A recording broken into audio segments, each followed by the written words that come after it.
Halo, selamat siang. Kembali lagi bersama saya Adrian Ruben Matthew dan kali ini saya akan membahas tentang algoritma pada pemrograman. Sebelumnya, algoritma itu apa sih? Algoritma adalah langkah-langkah yang disusun secara tertulis dan berurutan untuk menyelesaikan suatu masalah. Sedangkan algoritma pemrograman adalah langkah-langkah yang ditulis secara berurutan untuk menyelesaikan masalah pada pemrograman komputer.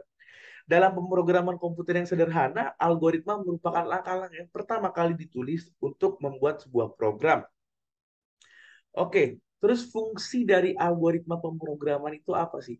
Fungsinya adalah kurang lebih empat. Yang pertama, menyelesaikan permasalahan perhitungan yang kompleks dalam suatu program. Yang kedua, mengefisiensikan penggunaan sebuah program atau menyingkat atau mempersingkat penggunaan sebuah program dan akan menjadi lebih efisien.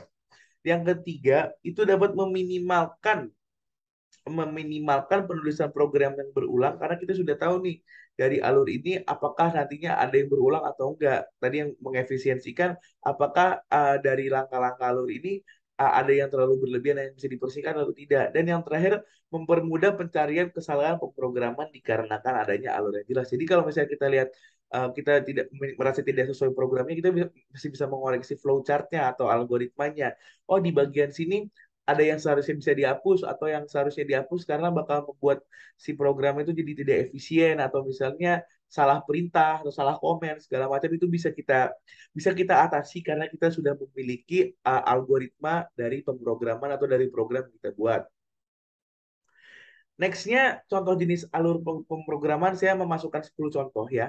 Yang pertama ada source coding, pencarian bin, pencarian binary, hashing, branch and bound, maximum flow, dynamic programming, metode Newton, Q-learning, Karat-Subban multiplication, dan lain-lain. Oke, flowchart pada algoritma. Nah, ini tadi flowchart ya, saya sudah singgung nih. Flowchart atau bagan alir adalah skema yang menunjukkan aliran di dalam suatu program secara logika. Flowchart merupakan alat yang banyak digunakan untuk menggambarkan algoritma dalam bentuk notasi-notasi tertentu. Flowchart merupakan gambar atau bagan yang memperlihatkan urutan dan hubungan antar proses beserta dengan pernyataannya.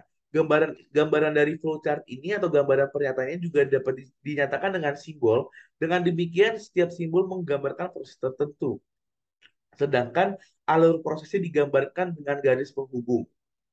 Dan berbicara mengenai simbol, ada kurang lebih 9 simbol yang akan saya jelaskan, tapi sebenarnya masih banyak ya simbolnya. Yang pertama adalah start atau end simbol yang berbentuk oval. Ini start atau end simbol. Saya tandai. Start atau end simbol ini itu tuh merupakan simbol yang salah satu yang paling penting dalam memulai atau mengakhiri pembuatan bagan atau pembuatan flowchart algoritma. Kalau nggak ada si simbol ini, kita nggak tahu nih si eh, program ini dimulainya dari mana, sebelum perintah apa, diselesaikan setelah perintah apa. Dan yang kedua ada action atau proses simbol. Action atau proses simbol itu merupakan simbol ketika kita ingin memberikan komen atau memberikan perintah. Yang ketiga ada dokumen simbol dan yang keempat ada multiple dokumen simbol. Jadi ini berkaitan dengan dokumen-dokumen yang berkaitan dengan pemrograman kita. Yang kelima ada decision symbol. Decision symbol ini biasanya dapat membuat si alur bagian flowchart ini menjadi bercabang. Nanti kita akan bahas ke depannya. Dan suka ada pilihan yes or no atau if dan lain-lain. Dan yang keenam ada input atau output simbol. Yang ketujuh ada internal storage symbol. Jadi internal storage symbol ini tuh kurang lebihnya merupakan komen atau perintah di mana kita memasukkan semua program yang telah kita buat ke internal storage. Dan yang kemudian ada data storage atau storage data simbol. Dan yang kesembilan ada OR simbol.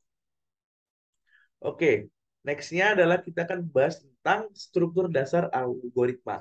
Algoritma berisi langkah-langkah penyelesaian suatu masalah. Langkah-langkah tersebut dapat berupa runtutan aksi atau sequence, pemilihan aksi atau selection, dan pengulangan aksi atau iteration atau kombinasi dari ketiganya nih. Saya tandai. Jadi yang di bagian sebelah kiri ini merupakan contoh dari runtunan aksi atau sequence. Jadi dia tidak ada pengulangan maupun tidak ada pilihan. Jadi ya sudah dari mulai ritme jalan yang tinggi, print volume selesai. Dan jadi nggak ada pilihan yang bisa kita pilih atau nggak ada pengulangan yang bisa kita ulang. Oke, digunakan untuk program yang memang didesain untuk urutan atau sequence. Dan yang kedua nih, ini adalah bagan atau struktur dasar algoritma yang berbentuk selection. Nah, jadi di sini ada simbolnya. Ketika sudah sampai usia 17, eh, kita bisa memilih kalau misalnya si user ini kurang dari 17 tahun, maka eh, tiket tidak boleh di print atau tidak boleh menonton, tidak boleh menonton ya. Dan yang kalau misalnya dia sudah lebih dari 17 tahun, maka silakan menonton dan selesai. Jadi dia bisa pilihan mau kalau yes dia bakal bagaimana selanjutnya, kalau no bakal bagaimana selanjutnya. Dan yang ketiga ini adalah contoh dari pengulangan atau iteration. Jadi pengulangan ini digunakan untuk program yang pernyataannya akan dieksekusi berulang-ulang kali. Nah, ini dia nih. Ini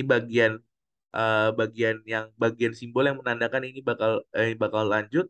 Lalu ini bagian simbol yang bakal juga jadi perintah untuk mengulang lagi ke step dari awal gitu. Sekian dari saya mengenai algoritma. Apabila saya ada salah-salah info atau salah-salah kata, mohon maaf. Selamat siang.